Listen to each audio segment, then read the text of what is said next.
Guys, balik lagi di channel gua Andi Gustiani channel ya. Aduh, udah lama nih nggak update, mungkin karena kesibukan ya. Oke, sekarang gua mau kasih tahu ke kalian ya. Kemarin tuh ada yang bertanya ke gua ya, Om, kenapa burayak gua atau burayak saya gitu ya, kok ukurannya nggak gede-gede gitu, sedangkan yang Om itu kok cepet banget besarnya gitu kan. Ya kata saya, ya lu kasih makan nggak? Dikasih katanya, tapi ukurannya gitu tetap aja cuman segitu gitu, nggak cepet besar ya.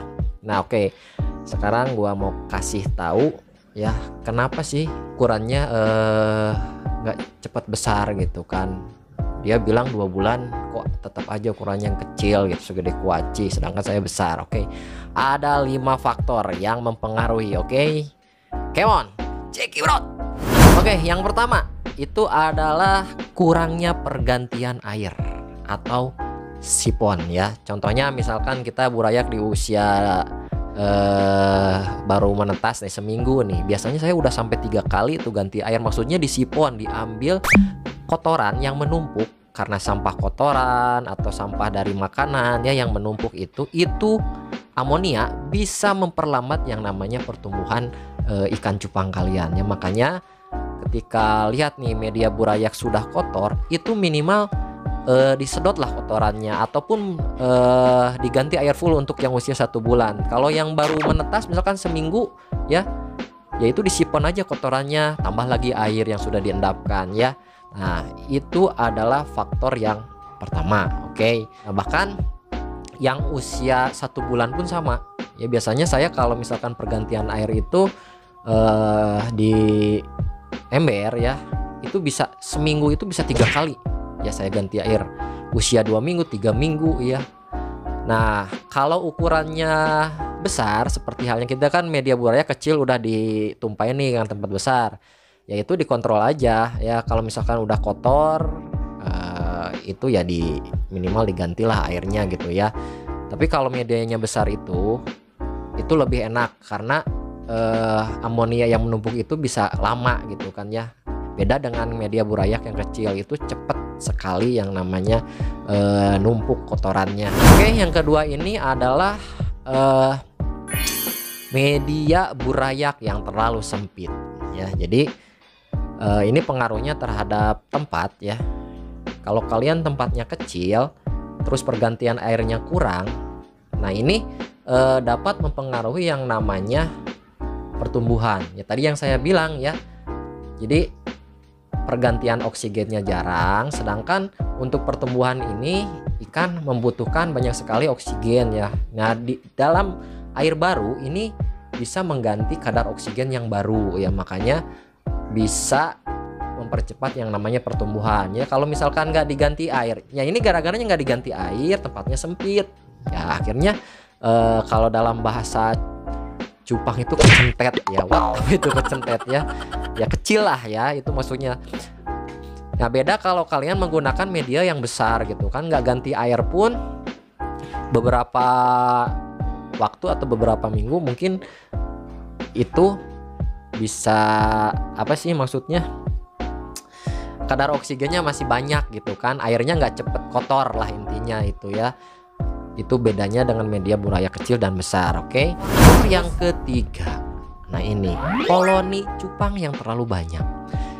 Contoh misalkan dalam media atau misalkan tempat ngebreed ya cupang, biasanya kalau saya menggunakan media yang baru menetas itu ukuran bukan 50 ya, berapa ya itu, 30 lah, 30 kali 20 ya. Nah itu kalau baru menetas bisa dimasukkan langsung ke tempat yang besar, atau medianya tetap di situ selama seminggu atau 2 minggu ya. Nah dilihat ketika koloni yang terlalu banyak sedangkan tempatnya sempit, ini banyak sekali burayak yang telat makan. Jadi besarnya itu nggak sama gitu maksudnya ya. Ada yang kecil, ada yang besar nantinya ya. Nah ini sebisa mungkin ini dibagi. Yang kecil ubah ke yang kecil, dan yang besar dengan yang besar ya. Nanti kita bahas di pembahasan selanjutnya. Nah, kalau media kecil ini ya jelas ini sangat mempengaruhi pertumbuhan sekali ya. Jadi kadar air di situ cepat sekali jelek ya, atau buruk lah.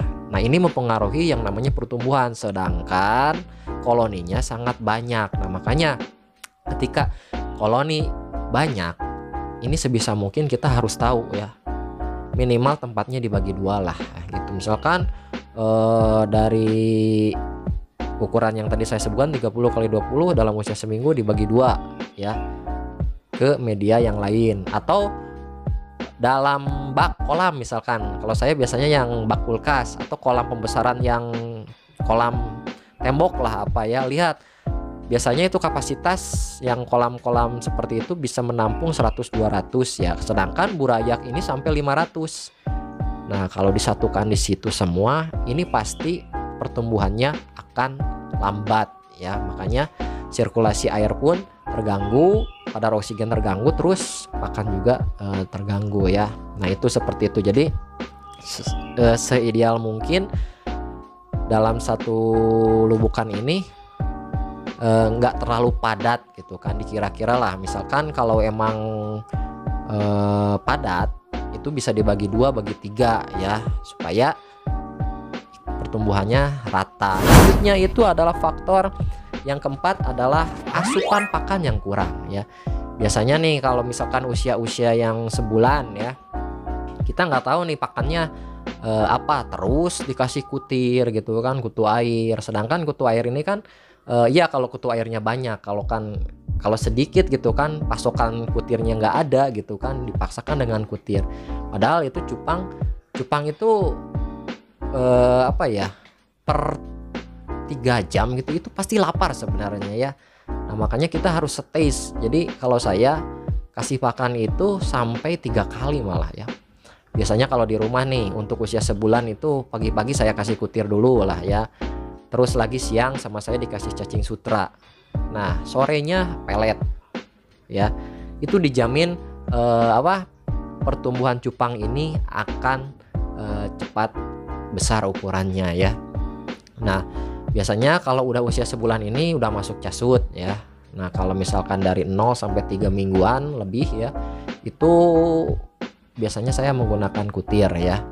Seperti itu, atau bisa juga dari 3 minggu pun bisa menggunakan cacing tapi cacing sutra yang kecil ya.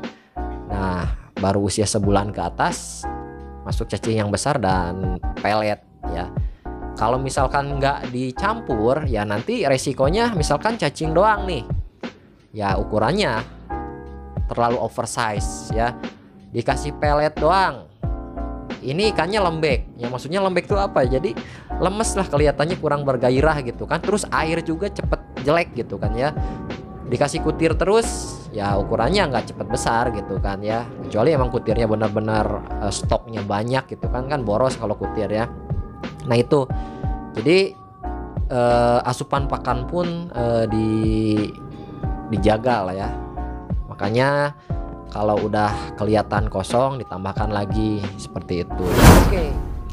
Faktor yang kelima ini adalah tidak dipisah atau sortir ukuran ya, yang tadi saya sebutkan sebelumnya, saya jelaskan di sini. Jadi biasanya dalam satu lubukan cupang ini, dalam satu koloni ya, ini terdapat banyak sekali ukuran ya yang berbeda-beda. Kadang ada yang telat ukurannya kecil, ada yang raja lubuk yang besar, terus ada lagi mungkin yang ukurannya nggak besar nggak kecil ya.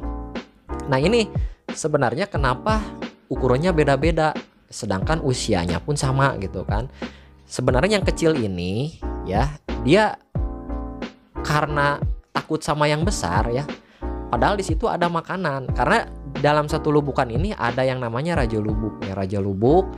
Nah, pas yang kecil itu mau makan, dia nggak berani ya, takut sama yang besar itu atau raja lubuk itu. Nah, makanya ketika kita menemukan cupang dalam lubukan yang ukurannya kecil ya, atau tadi saya bilang kecentet, itu cepet-cepet dipisahkan buat lubukan baru khusus yang kecil semua ya.